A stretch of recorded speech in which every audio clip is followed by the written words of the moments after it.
Alam mo ba na may paraan para mas mapadali at maging malinaw ang bawat desisyon na gagawin mo? Hindi ito magic at hindi rin komplikado, kundi isang simpleng sistema sa pag-iisip na ginagamit ng mga psychologist para mas malinaw na makita ang problema at solusyon. Ito ang tinatawag na mental algorithm. At sa video na ito, pag-uusapan natin kung paano mo ito magagamit sa pang-araw-araw na buhay. Ano ang mental algorithm ayon sa psychology? Sa psychology, ang mental algorithm ay tumutukoy sa sistematikong paraan ng pag-iisip o step-by-step mental process na ginagamit natin para magdesisyon, para mag-solve ng problems o mag-analisa ng isang sitwasyon. Para itong mental program sa utak. Kapag nasanay ka, otomatiko mong magagamit para maging mas malinaw at tama ang iyong pag-iisip. Kung marunong kang gumamit ng mental algorithm, hindi ka padalos-dalos magdesisyon. Mas mababa ang posibilidad ng maling hakbang. Mas malinaw ang pag-aanalisa ng problema at nababawasan ng stress at impulsive thinking. Number 1. Tukuyin muna ang problema bago kumilos. Ito ang unang hakbang sa paggamit ng mental algorithm at isa ito sa pinakamahalagang parte ng proseso. Kapag hindi malinaw kung ano talaga ang problema, malaki ang posibilidad na mali ang magiging solusyon. Maraming tao ang agad kumikilos ng walang sapat na pag-unawa at dito nagsisimula ang sunod-sunod na pagkakamali. Kapag hindi mo tinukoy ng maayos ang ugat ng issue, mauuwi lang ito sa pag-aaksaya ng oras, lakas at resources. Hindi ito simpleng hakbang lamang, kundi isang proseso ng masusing pag-aaral ng sitwasyon na kailangang gawin ng may tamang pag-iisip at pag-intindi.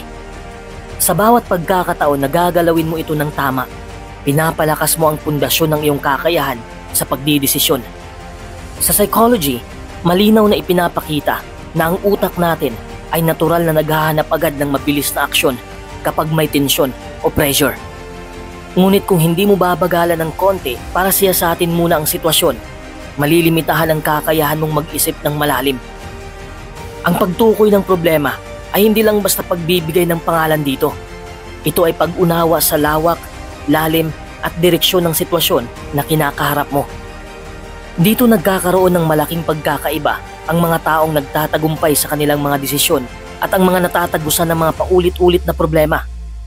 Ang sinsirong paglalaan ng panahon para tuklasin ang tunay na problema ang siyang susi para makagawa ng desisyon na may kabuluhan at epektibo. Kapag malinaw ang problema, mas madali mong matutukoy kung anong impormasyon ang kailangan, kung anong mga hakbang ang posibleng gawin, at kung anong direksyon ang dapat mong tahakin. Ito ang nagsisilbing pundasyon ng lahat ng susunod na desisyon. Kung maayos ang pundasyon, mas matibay ang kabuuan ng proseso. Sa halip ng mga pasadilim, magkakaroon ka ng malinaw na mapa kung saan mo gustong makarating at paano mo ito mararating. Ang malinaw na pagtukoy sa problema ang magbibigay daan sa isang maayos at sistematikong pag-iisip na siyang magpapabuti sa kalidad ng bawat hakbang na iyong gagawin. Dito nagsisimula ang tunay na lakas ng mental algorithm, isang gabay na magagamit mo sa anumang sitwasyon, maliit man o malaki. Number 2. I-breakdown ang problema sa maliliit na bahagi. Kapag ang isang problema ay tinitingnan mo bilang isang buo, maaari itong magmukhang masyadong mabigat at mahirap lutasin. Sa psychology, malinaw na ipinapakita na mas nagiging epektibo ang utak sa pagresolba ng suliranin kapag hinahati-hati ito sa mas maliit na bahagi. Kapag ginawa mo ito, mas nababawasan ang mental overload at mas nagiging malinaw kung aling aspeto ang dapat unahin. Ang paghahati ng problema ay parang pagbibigay ng liwanag sa madilim na bahagi ng iyong isipan. Sa halip na malito o ma-overwhelm, nagkakaroon ka ng malinaw na focus na siyang magbibigay daan para sa mas epektibong aksyon. Habang tinutukoy mo ang bawat maliit na bahagi, natututo kang maging mas maingat sa pag-aaral at pagsusuri ng bawat detalye. Ang pagbabahagi ng problema sa mas maliliit na piraso ay nagbibigay sa iyo ng mas malinaw na pananaw kung saan ka magsisimula at paano mo uunahin ang iyong mga hakbang. Mas nagiging organisado ang iyong pag-iisip dahil nakikita mo ang bawat aspeto ng hiwalay imbis na malito sa kabuuan. Sa ganitong paraan, Nabibigyan mo ng tamang pansin ang bawat detalye at mas nagiging maayos ang kabuuan ng solusyon. Hindi lang ito tungkol sa paghahati, kundi pati na rin sa tamang pag-prioritize. Kapag alam mo kung alin sa mga bahagi ang pinakamahalaga o pinaka-urgent, mas napapadali ang pagbuo ng plano na may malinaw na direksyon at layunin. Dahil dito, mas nagiging productive ang iyong pag-iisip at mas mabilis ang progreso sa paglutas ng problema. Mahalaga rin ito dahil binibigyan nito ang utak ng mas malinaw na direksyon. Sa halip na sabay-sabay mong intindihin ang lahat, makakatuon ka sa isang bahagi muna, tapos lilipat sa susunod. Mas nababawasan ang stress, mas tumataas ang focus, at mas nagiging sistematiko ang kabuuang proseso ng pag-iisip. Kapag malinaw at maayos ang pagkakahati ng problema, mas mataas ang posibilidad na maging epektibo ang solusyon na mabubuo mo. Ang sistematikong pagharap sa problema gamit ang paghahati-hati ay hindi lang nakakatulong sa utak, kundi pati na rin sa emosyon mo. Mas nagiging kalmado at kontrolado ang pakiramdam mo habang unti-unti mong nilalampasan ang bawat bahagi. Dahil hindi mo ito tinatanaw bilang isang napakalaking hadlang, kundi bilang mga hakbang na kaya mong pagtagumpayan.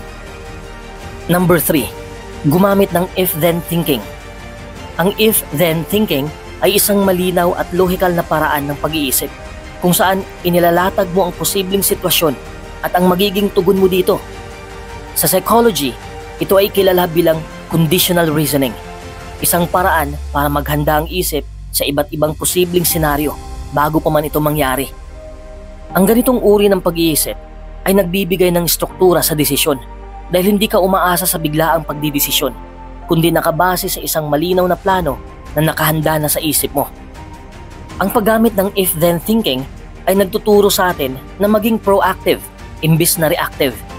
Sa halip na hintay na lang ang mga pangyayari at magdesisyon sa oras na yon, nagagawa nating planuhin at paghandaan ang mga posibleng resulta. Ito ay nagpapalakas ng ating kakayahan na maging flexible at adaptable sa iba't ibang sitwasyon. Kapag gumagamit ka ng if-then thinking, pinapagana mo ang bahagi ng utak na responsable sa predictive analysis o ang kakayahang makita ang mga posibleng resulta ng isang aksyon. Mas napapababa nito ang posibilidad ng impulsive decisions dahil may malinaw ka ng set ng hakbang para sa bawat posibleng kaganapan. Ang utak ay nagiging mas handa at alerto dahil alam nito kung anong gagawin sa sandaling maganap ang isang partikular na sitwasyon. Bukod dito, ang mental framework na ito ay tumutulong upang hindi tayo mabigla sa mga hindi inaasahang pangyayari. Sa halip na maging overwhelmed, nagkakaroon tayo ng kalmadong pag-iisip at kontrol sa ating mga kilos dahil alam nating may nakahanda tayong mga plano na pwedeng gamitin sa iba't ibang sitwasyon. Mahalaga rin ang ganitong paraan dahil binibigyan ka nito ng sense of control. Kapag alam mo na ang posibleng susunod na mangyayari at may nakahanda ka ng aksyon para dito, nababawasan ang kaba at pag-aalala. Sa halip na magpanik o malito, mas nagiging kalmado at sistematiko ang kilos at pag-iisip mo. Ang disiplina sa ganitong pag-iisip ay nagsisilbing mental safety net na hahawak sa iyo kapag dumating ang mga hindi inaasahang pangyayari. Number 4. Magtanong ng bakit hanggang 5 beses. Ang paulit-ulit na pagtatanong ng bakit ay isang technique sa psychology at problem solving na layong tuklasin ang pinakaugat ng isang problema. Karaniwang tinatawag itong root cause analysis. At ang layunin nito ay hindi lang basta maintindihan kung ano ang nangyari, kundi maunawaan kung bakit talaga ito nangyari sa pinakailalim na dahilan. Sa bawat pagtanong ng bakit, mas lumalalim ang iyong pagsusuri at mas nakikita mo ang koneksyon ng mga pangyayari at salik na nakaapekto sa sitwasyon. Kapag ginagawa ito ng seryoso, napipilitan ng utak na alisin ang mga mababaw na paliwanag at humukay ng mas detalyado at mas malalim na dahilan. Ang ganitong paraan ay nakatutulong upang maiwasan ang pagbibigay ng mabilisang solusyon na nakatuon lamang sa sintomas imbis na ayusin ang pinagmulan ng problema. Sa ganitong proseso, mas nagiging malinaw kung anong aksyon ang talagang makakapigil sa pag-ulit ng parehong isyu sa hinaharap. Mahalaga ring tandaan na ang pagtatanong ng bakit ng paulit-ulit ay hindi lamang para sa pagpapaliwanag, kundi para rin sa paghubog ng mindset na laging naghahanap ng katotohanan sa likod ng mga pangyayari. Sa pamamagitan ng patuloy na pagtatanong, natututo tayong maging mas mapanuri at hindi agad tatanggap ng mga surface level na sagot na maaaring magdala sa maling konklusyon. Ang paulit-ulit na pagtatanong ng bakit ay nagbubukas din ng mas malinaw na pananaw. Pinapagana nito ang analytical thinking at tinutulungan ng isip na makita ang mas malaking larawan ng sitwasyon. Bukod sa pagbibigay linaw, nakakatulong din ito para maging mas maingat sa pagdidesisyon at maiwasan ang paggawa ng hakbang na hindi talaga angkop o epektibo. Mas tumataas ang kalidad ng solusyon dahil nakabatay ito sa pinakaugat ng problema at hindi sa panlabas lamang na anyo nito. Number 5. Suriin ang pros and cons ng bawat option. Ang pagsusuri ng pros and cons ay isang mahalagang bahagi ng mental algorithm dahil nagbibigay ito ng malinaw na larawan kung anong maaaring mangyari bago pa man magdesisyon. Sa psychology, ito ay nakikita bilang isang paraan ng cognitive evaluation. Ang proseso kung saan tinitimbang ng utak ang mga benepisyo at posibleng panganib ng bawat pagpipilian. Sa ganitong paraan, hindi ka basta umaasa sa instinct o emosyon lamang, kundi may malinaw kang batayan kung bakit mas mainam ang isang option kaysa sa iba. Sa paggawa nito, natututo ang isip na maglagay ng balanse sa pagitan ng optimism at realism. Hindi ka basta-basta naaakit sa magagandang aspeto lamang at hindi ka rin agad natatakot sa mga panganib. Sa halip, binibigyan mo ang sarili mo ng patas at kumpletong pananaw upang masigurong patas ang magiging hatol mo sa bawat option. Kapag sinusuri ang bawat option, gumagana ang analytical side ng utak. Pinapagana nito ang kakayahan mong mag-anticipate ng mga resulta at maiwasan ang mga hindi inaasahang negatibong epekto. Sa halip na pumasok sa isang sitwasyon nang walang sapat na paghahanda, nabibigyan mo ang sarili mo ng pagkakataon na makita ang mas malaking larawan. Isa pa, ang ganitong pagsusuri ay nagbibigay daan para makita mo kung alin sa mga option ang may pinakamalaking potensyal at pinakamababang risk sa parehong oras. Sa halip na magpadalos-dalos, natututo kang maglaan ng oras para timbangin ang lahat ng salik na makakaapekto sa magiging kahihinatnan. Mahalaga rin ang prosesong ito para maiwasan ang regret o pagsisisi pagkatapos ng desisyon. Kapag malinaw sa iyo ang parehong positibo at negatibong aspeto ng isang option, mas nagiging matatag ka sa iyong piniling direksyon. Sa psychology, ito ay nakatutulong upang bawasan ang cognitive dissonance o ang pakiramdam ng pagkakasalungatan sa loob ng isip kapag nadududa ka sa naging desisyon mo. Ang pag-aaral ng pros and cons ay nagsisilbing gabay para makapili ka ng hakbang na hindi lang akma sa kasalukuyan, kundi may pangmatagalang benepisyo. Number 6. Gumamit ka ng mental simulation. Ang mental simulation ay isang teknik sa psychology kung saan iniisip o ini-imagine mo muna ang isang sitwasyon bago ito aktwal na mangyari. Sa prosesong ito, pinapagana mo ang bahagi ng utak na responsable sa pagpaplano at paghahanda na parang gumagawa ng rehearsal sa isip. Ang layunin nito ay makita ng mas malinaw ang posibleng daloy ng mga pangyayari at ma-identify ang mga hakbang na dapat gawin para makamit ang pinakamagandang resulta. Sa bawat mental simulation, hindi lang basta binubuo ang posibleng senaryo, kundi pati na rin ang emotional at mental na paghahanda para dito. Ibig sabihin, natututo kang sanayin hindi lamang ang iyong plano, kundi pati ang iyong reaksyon sa anumang magiging kalalabasan. Sa mental simulation, binibigyan mo ang sarili mo ng pagkakataon na mag-practice sa loob ng iyong isipan.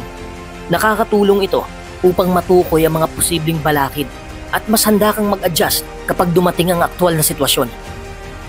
Kapag malinaw na sa isip mo ang mga posibleng mangyari, mas bumababa ang kaba at mas tumataas ang confidence dahil alam mo na kung paano haharapin ang bawat senaryo.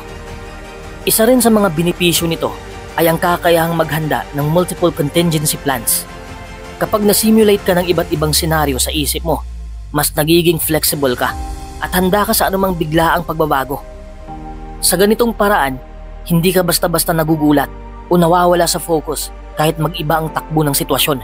Isa rin itong mabisang paraan para mas mapalalim ang pag-unawa sa isang desisyon. Kapag iniisip mo ang magiging takbo ng isang aksyon mula simula hanggang dulo, mas malinaw mong nakikita kung ito ba ay talagang praktikal o kailangan pang baguhin ang approach. Sa ganitong paraan, mas nagiging epektibo at maayos ang kilos dahil hindi ka umaasa sa tsamba, kundi nakabase ka sa malinaw na mental na paghahanda. Number 7. Alisin ang emosyon bago magdesisyon. Isa sa pinakamahalagang hakbang sa paggamit ng mental algorithm ay ang paghiwalay ng emosyon mula sa proseso ng pagdidesisyon. Sa psychology, malinaw na ipinapakita na kapag mataas ang emosyon mo, maging ito man ay galit, sobrang tuwa, o matinding kaba, nagiging mas mahirap para sa utak na magproseso ng impormasyon ng malinaw at lohikal. Ito ay dahil sa epekto ng emosyon sa prefrontal cortex, ang bahagi ng utak na responsable sa critical thinking at long-term planning. Kapag sobra ang emosyon, nababalot ng bias at maling interpretasyon ang ating pag-iisip. Maaaring makakita tayo ng mga pattern o kahulugan na wala naman talaga, o kaya ipilit ang desisyon na mas angkop sa nararamdaman natin kaysa sa katotohanan ng sitwasyon. Dahil dito, lumalabo ang basihan ng ating mga kilos. Kapag pinahintulutan mong mangibabaw ang emosyon sa gitna ng paggawa ng desisyon, lumiliit ang saklaw ng iyong pananaw at mas mataas ang posibilidad na maging impulsive ang kilos. Ang utak ay mas nagiging reactive kaysa proactive. Ibig sabihin, mas nakatuon ito sa agarang tugon imbis na sa mas malawak at pangmatagalang epekto ng aksyon. Ang ganitong sitwasyon ay maaaring magdala ng maling hakbang at pagsisisi sa huli, kaya mahalagang magsanay ng emotional regulation techniques upang magkaroon ng mas malinaw na pag-iisip sa mahalagang sandali. Sa pamamagitan ng pagpapaliban ng desisyon hanggang humupa ang emosyon, nabibigyan mo ang sarili mo ng pagkakataong makakita ng mas maraming option at mas maayos na estratehiya. Ang pag-alis ng emosyon sa proseso ay hindi nangangahulugang wala ka nang mararamdaman. Ang ibig sabihin nito ay bibigyan mo ang sarili mo ng oras at space para humupa ang matinding emosyon bago magpasya. Sa ganitong paraan, nabibigyan mo ang isip ng pagkakataon na masuri ang impormasyon ng mas malinaw at mas maayos. Mas nagiging balanse, maingat at matatag ang bawat desisyon dahil nakabatay ito sa malinaw na pagsusuri at hindi sa pansamantalang damdamin. Number 8. Gumamit ka ng time buffer. Ang paggamit ng time buffer ay isang mahalagang taktika sa mental algorithm upang maiwasan ang padalos-dalos na pagpapasya. Sa psychology, kilala ito bilang deliberate delay o ang sinadyang pagpapaliban ng desisyon para bigyan ng isip ng sapat na oras upang magproseso ng impormasyon at upang ma-filter ang mga emosyon. Kapag may time buffer, hindi agad kumikilos ang utak batay sa unang reaksyon, kundi binibigyan ito ng space ang mas malalim na pagsusuri bago magdesisyon. Sa panahong ito ng delay, may pagkakataon kang suriin hindi lang ang sitwasyon, kundi pati ang sarili mong pananaw at intensyon. Minsan, sa paglipas ng oras, nagbabago ang bigat o kahulugan ng problema at mas lumilinaw kung ano talaga ang mahalaga. Ang ganitong uri ng self-check ay mahalaga para maiwasan ang desisyong huli mo ng pagsisisihan. Ang ganitong paraan ay nakakatulong para mas maging malinaw ang pananaw at mabawasan ang cognitive bias o mga likas na pagkiling ng utak na maaaring magdala sa maling konklusyon. Kapag may oras ka para mag-isip, mas naisasama mo sa iyong pagsusuri ang mas maraming impormasyon at posibleng senaryo. Mas nagiging kumpleto ang larawan ng sitwasyon sa iyong isip, kaya mas tumataas ang kalidad ng desisyon. Bukod dito, nagbibigay din ng pagkakataon ang time buffer para kumonsulta sa iba o para maghanap ng karagdagang datos bago gumawa ng hakbang. Dahil dito, mas tumitibay ang pundasyon ng iyong desisyon at mas bumababa ang tsansa ng pagkakamali. Isa pa, binibigyan ng time buffer ang emosyon ng oras para humupa. Kapag mas mababa na ang tensyon, mas kaya mong mag-isip ng malinaw at maayos. Sa ganitong kondisyon, mas nagiging lohikal at mas mababa ang posibilidad na maimpluwensyahan ka ng pansamantalang damdamin. Sa huli, ang time buffer ay nagsisilbing proteksyon laban sa impulsive decisions at nagbibigay ng pagkakataon para mapili ang landas na mas kapaki-pakinabang sa pangmatagalan. Number 9. Maghanap ka ng pattern.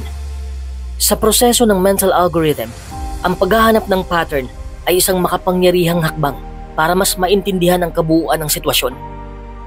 Sa psychology, alam natin ang utak natin ay natural na naghahanap ng mga paulit-ulit na forma o ugnayan upang mabilis itong makagawa ng mga prediksyon at desisyon.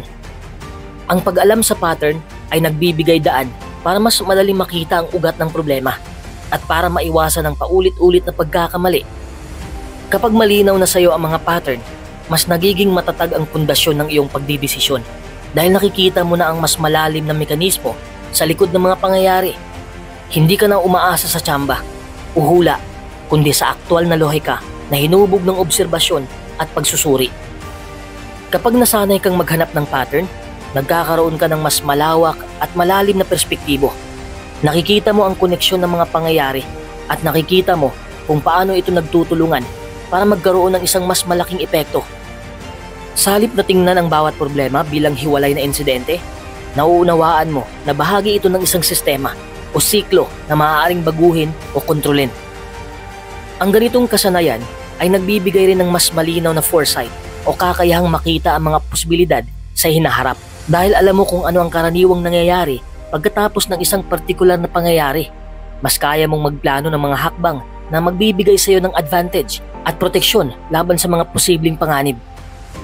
Ang paghahanap ng pattern ay nakatutulong din upang mas maging mabilis at epektibo ang iyong pag-iisip.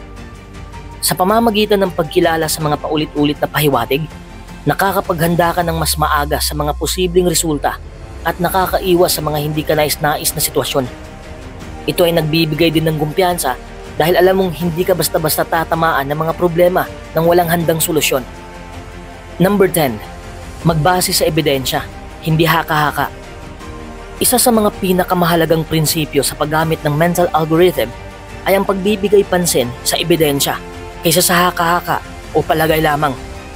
Sa psychology, napag-alaman na ang utak natin ay madalas maghanap ng mga palatandaan kahit wala namang sapat na datos, lalo na kapag tayo ay nagmamadali o naapektuhan ng emosyon.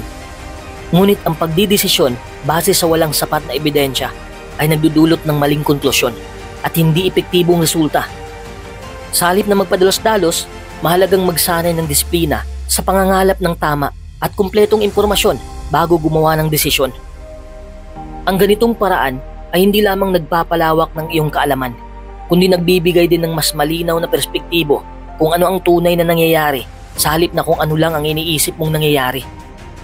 Ang pagiging masusing maghanap at mag-analyze ng totoong impormasyon ay nagbubukas ng mas malawak at matibay na batayan para sa bawat hakbang na gagawin mo.